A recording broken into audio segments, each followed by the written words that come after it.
Oke, baik. Nah, kita lanjutkan untuk array yang berdimensi 2 ya. Jadi, semakin kompleks ya. Jadi array itu bukan hanya untuk, menyimpan, eee, elemen ya, dalam satu dimensi saja, tapi bisa jadi dia akan menyimpan ya, beberapa, elemen ya yang isinya adalah array berdimensi 1. Jadi di dalam array berdimensi 2 itu ada ya, itu adalah kumpulan dari array yang berdimensi 1, ya, berdimensi 1. Jadi sehingga, bahasa yang paling mudah itu dia memiliki array berdimensi 1 yang banyak gitu, ya. Dan ini sebagai elemennya. Dia menganggap array yang berdimensi 1 itu sebagai elemennya. Ketika array bertambah lagi, array berdimensi 3, ya dia adalah isinya array yang berdimensi 2 sebagai elemennya. Sehingga dia mempunyai array berdimensi 2 yang banyak gitu. Terus ya, karena tantangannya adalah, array berdimensi 3, 4 ya dan sebagainya. Itu tentu, di dalam dunia komputasi semakin bertambah ya. Semakin banyak dimensinya semakin lama juga mungkin, dalam proses komputasinya ya. Oke, kita lihat dulu, ini ya, bentuknya. Jadi kalau array berdimensi 2 adalah, yang dia memiliki isi ya array yang berdimensi 1 tapi banyak. Ya, ini array berdimensi 1, ini juga array berdimensi 1. Jadi kalau array berdimensi 3, dia kumpulan dari array berdimensi 2. Ya. Ini array berdimensi 2, ini array berdimensi 2, dan seterusnya. Ya, tentu semakin kompleks juga ya kan semakin, perhitungannya ya juga cukup kompleks. Kita lihat dulu ya array yang mengandung banyak satu dimension ya, sebagai elemennya disebut array berdimensi 2. Misal di sini kita berikan contoh ya, data nilai tertinggi mata kuliah Prodi Sains Data tahun 2019 dan 2020. Bagian indexingnya row itu kita punya nama, misal nama mata kuliahnya AI, Machine Learning, Big Data, dan Text Mining, sedangkan kolomnya itu adalah tahun, misal ya, tahun 2019, tahun 2020 ya. Nah, ini dia harus memahami bagaimana kita membaca atau mengakses, dari masing-masing shell atau elemen yang ada di dalam array berdimensi 1. Jadi kalau kita panggil misal ya, list ya, array yang array pada, row 1 dan row 0 kolom 0. Maka yang terpanggil adalah di sini ya, nilainya 78 di mana mata kuliahnya AI dan tahunnya 2019 ya. Jadi ini nilai tertinggi pada mata kuliah Prodi Sains Data, mata kuliah AI tahun 2019. Kalau ada pertanyaan berapa nilai Big Data yang tertinggi di tahun 2020, maka akan merujuk ke sini. Kita mengaksesnya adalah row kedua kolom ya pertama ya, row kedua kolom pertama. Sesuai dengan positionnya ya. Kita misal ada pertanyaan lagi, berapa nilai mata kuliah Machine Learning di tahun 2019 yang tertinggi? Maka akan merujuk ke sini. Dia berada pada row ke-1, kolom ke 0. Ya, nilainya 89. Terus seperti itu, ya, terus seperti itu. Oke, bagaimana bentuk, deklarasi ya untuk array berdimensi 2? Maka kita punya di sini variabel yang isinya adalah array berdimensi 2, gitu ya. Nah, pembedanya adalah looping yang digunakan juga bukan di satu level saja, bukan hanya satu looping tapi 2, ada outer, ada inner, ya. Masih ingat ya, outer, ada inner. Nah, lalu selanjutnya, kita bisa lakukan proses ya, panggil satu persatu array yang ada di dalam, variabel yang berdimensi 1 dan 2 tadi. Nah, tapi ingat harus hati-hati ya, ini ada urutannya. Jadi kalau kita punya misal looping for ya, ini variabelnya bentuknya 2 kali 3 misal. Maka urutan yang pertama I ya, in misal panjangnya di sini ada berapa 2 gitu ya, barisnya 2 ya. 1, 2 gini ya.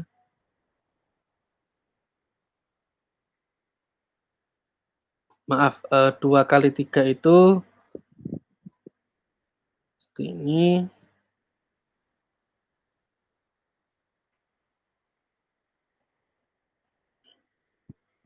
Ya, ini 2, kita tambah lagi.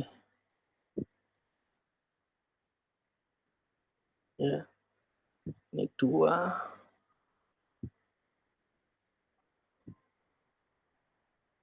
2 ya. 3, ini 3, ada 1, 2, 3. Ini enggak pakai ya. Jadi ada 2 kolom, 2 baris, ini, ya, ini, tapi kolomnya ada 3, 1, 2, 3, ya, 0, 1. Kita mulai dari 0 ya, 1, 2, 0, 1, 2. Nah, kurunnya 2 kali 3. Nah, maka di sini kita panggil dulu ya, kita batasi dulu 0 hingga ke 2, jadi kurang dari 2 ya, atau 0 dan 1 proses perputarannya, sedangkan yang kolom itu ada 3, maka 0, 1, 2, batasnya kurang dari 3, ya. Sehingga dalam proses pemanggilannya ya, ini 0, 1, 2 ya, yang ini batasannya 0 dan 0, 1, di sini 0, 1, 2. Jadi di sini ada 2 batasan, di sini ada 3 batasnya.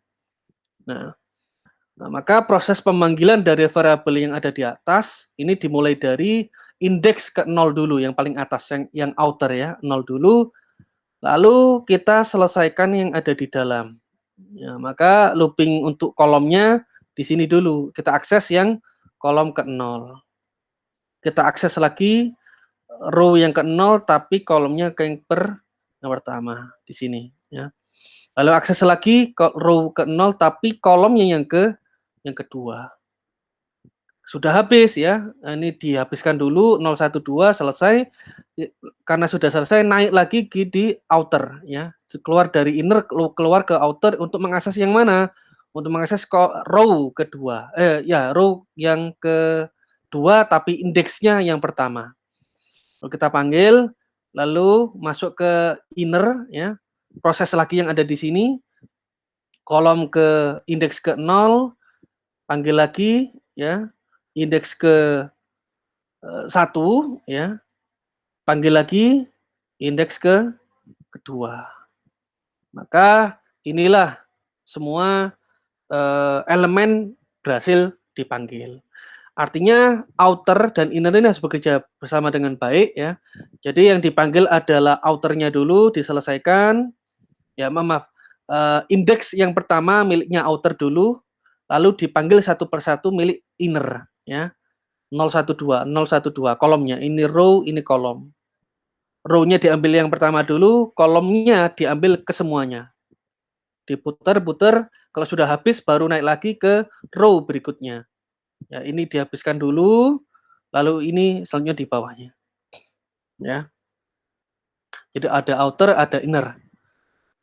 Oke, ya ini contoh flowchart-nya. Jadi sini kita punya variabel yang berdimensi 2, looping for-nya, ingat tadi batasannya ukurannya 2 kali 3, maka kita akses semua elemen row pertama hingga ya batasannya adalah row ya, maaf, row yang ke 1 dan 0 dan 1, sedangkan kolomnya adalah untuk mengakses kolom 0 hingga ke 2. Ya, 0, 1, 2. Maka di sini tidak boleh melebihi batasan 3, yang di sini juga tidak boleh melebihi batasan 2. Ya. Jadi kalau ini outernya bekerja ya, dilanjutkan ke dalam inner. Kalau innernya sudah melebihi batas, maka dia akan kembali lagi ke outer. Kalau outernya sudah melebihi batas, maka dia akan berakhir. Tapi kalau masih dalam, batasannya, ya dia akan mencetak ya, akan mencetak sesuai dengan urut-urutan di sini. 0 ya, row 0, kolom 0, row 0, kolom 1, row 0, kolom 2, row 1, kolom 0, row 1, kolom 1, row 1, kolom 2. Oke. Nah, kita lihat ya bagaimana kita dapat mengakses array yang berdimensi 2 ya. Kita punya angka 2, 4, 6, 8, 5, 7, 2, 3. Nah, bagaimana caranya mengambil angka 2 di sini? Yang di sini ya, yang di sini. Nah, ini kita bisa panggil ya. Ini kita tuliskan dulu urut-urutan dari indeksnya. Ini indeks ke 0, row-nya ini indeks ke 1. Ini kolom ke-1, ini kolom ke-0, lalu kolom ke-1, kolom kedua, ya, dan kolom ketiga. Nah, bagaimana cara memanggilnya ya? Di sini kita panggil indeksnya ya. Ini row-nya ke 0, kolomnya ke 0. Siapa? Oh, terlihat bahwa row ke 0 dan kolom ke 0 dia angka 2. Kita lihat lagi. Siapa yang row-nya ke 0 tapi kolomnya 1? Siapa? Oh, 4. Maka di sini kita 4. Siapa yang row-nya itu 1, kolomnya 0? Siapa? Oh, row 1, kolom 0. Oh, 5. Maka di 5. Lalu kita lihat row 1, kolom 1, siapa? Oh, angka 7. Gitu. Nah, ini versi lengkapnya Dede ya. Di row 0, kolom 3, siapa? Ya, row 0, kolom 3, 8. Ini 8 juga.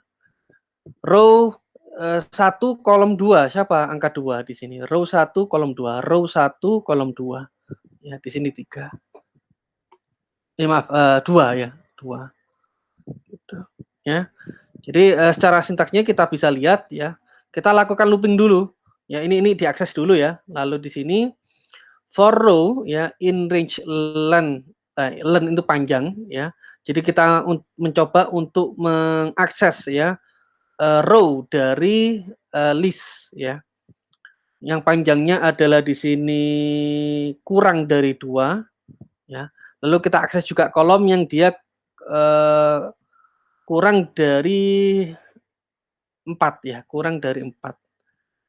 Karena di sini kalau kurang dari 2 kita bisa mengakses indeks ke 0 dan 1, kalau kurang dari 4 kita bisa mengakses indeks kolom ke 0, 1, 2, dan 3, ya. Lalu kita print satu persatu. Nah, ini Adik harus bisa pahami caranya untuk mengakses satu persatu tadi, ya. Kita bisa gunakan ya kita panggil list ya, list di mana row-nya itu menyesuaikan yang ada di outer dan kolomnya bisa menyesuaikan dengan yang di inner ya. Masih ingat ya, ini outer, ini inner.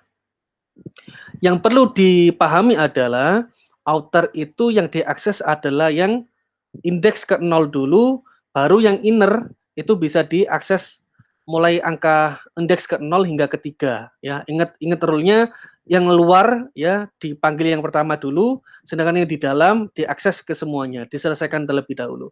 Kalau sudah melebihi batas lebih dari 4 ya atau 4, maka dia akan keluar ya. Keluar kembali lagi ke outer.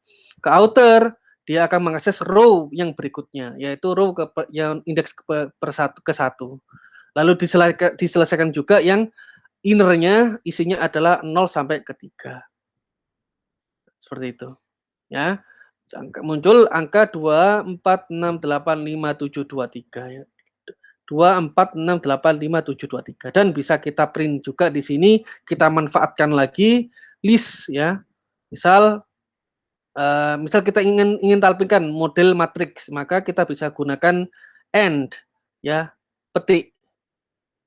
Ya, jadi setiap iterasi diberikan spasi dan juga setiap iterasinya kalau sudah mencapai, outer-nya inner-nya sudah selesai, maka di-enter ya, di-enter 1 kali, maka yang angka 5, 7, 2, 3 ini berada di bawahnya. Ya, seperti itu. Oke, kita coba untuk studi kasus ya, menjumlahkan 2 buah matriks. Ya, 2 buah matriks, ukurannya 2 kali 3 ya. Misal, kita buat dulu untuk matriks yang A itu list 1 sama dengan array berdimensi ya. Nanti maaf ya, berdimensi 2 nanti. Lalu list 2 juga sama ya, dia berdimensi 2. Nah, buat outer loop untuk mengatur perulangan bagian row dan juga buat inner loop untuk mengatur perulangan bagian kolom ya. Ingat, jadi harus paham, harus tahu ya, diakses dulu row baru diakses kolomnya ya. Lalu cetak dan proses penjumlahan antara list 1 dan list kedua sesuai dengan posisi baris dan kolomnya. Jadi seperti ini nanti. Kita lihat. Jadi di sini kita punya array berdimensi 2 ya, 245, 973 yang pertama. Lalu list yang kedua itu 826 dan 610 sama 9.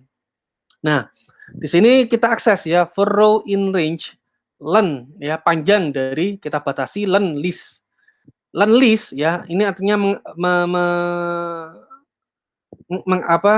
menampilkan berapa, mengakses ya bahwa panjang dari list itu 2. Kan ada 2 baris ya, len panjangnya ada 2 baris. Lalu di bagian kolom hati-hati, bukan panjang baris yang dihitung tapi panjang kolom, tapi banyaknya kolom ya, sehingga yang dihitung adalah len list, tapi bukan list saja tapi ada list tiap row-nya. Karena bisa jadi ya Dedi ya, setiap elemen di dalam list itu bukan hanya bisa 3, tapi misal 8, 2, 6, 7. Nah, ini kan kolomnya sudah berbeda, bukan 3 lagi, tapi itu ada 4 ya, 4 kali 3. Maka di sini kita perlu untuk menghitung range len-nya itu berdasarkan panjang dari list ya, tapi kita akses kolomnya ya. Jadi kalau kita baca len panjang dari list menyesuaikan dengan row.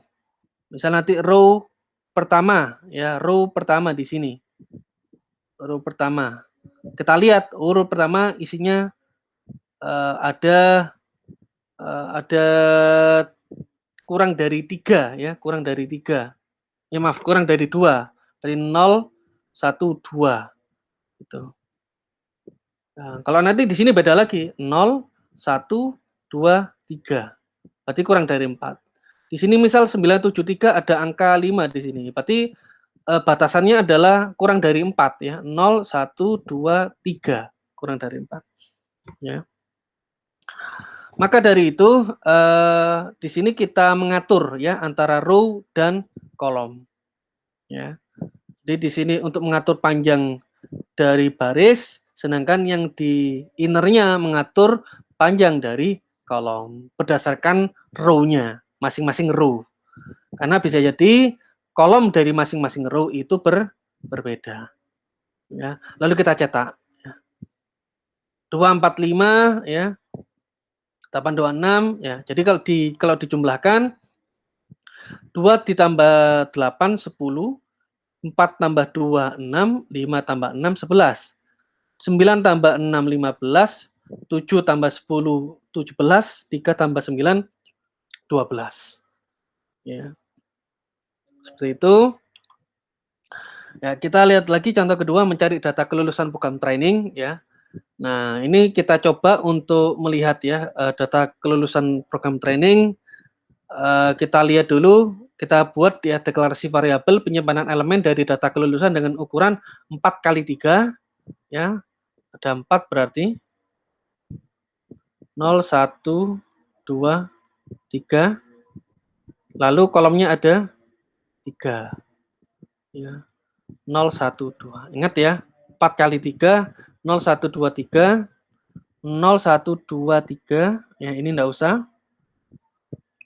Lalu 3 ya.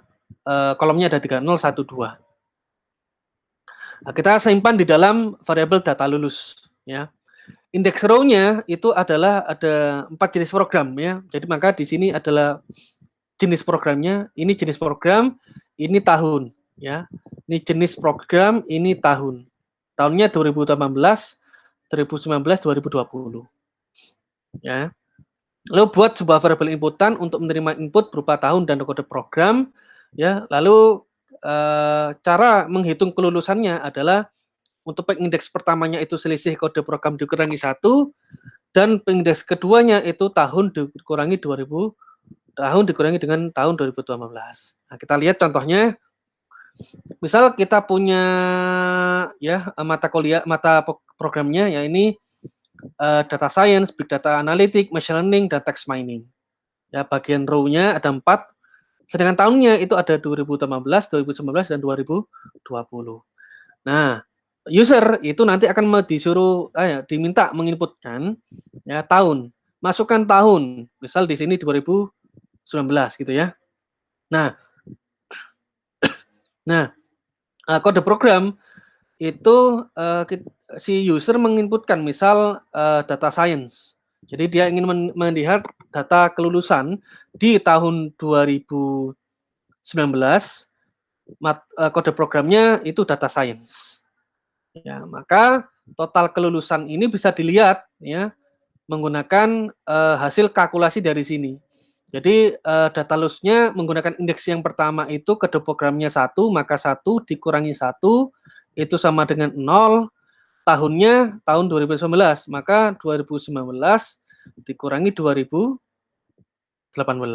hasilnya 1. Maka data lulus yang diminta itu berada pada posisi berapa?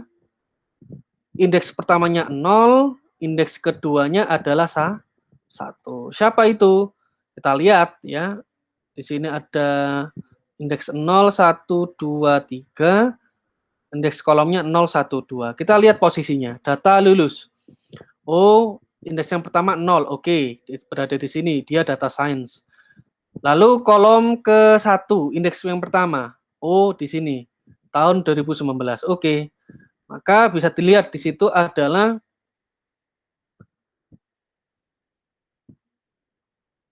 ya, itu adalah 540. Kalau tadi yang isinya data science. Tapi kalau di contoh yang di sini, yang kodenya dimasukkan adalah 2. Maka 2 dikurangi 1, ya hasilnya adalah indeks yang pertama 1.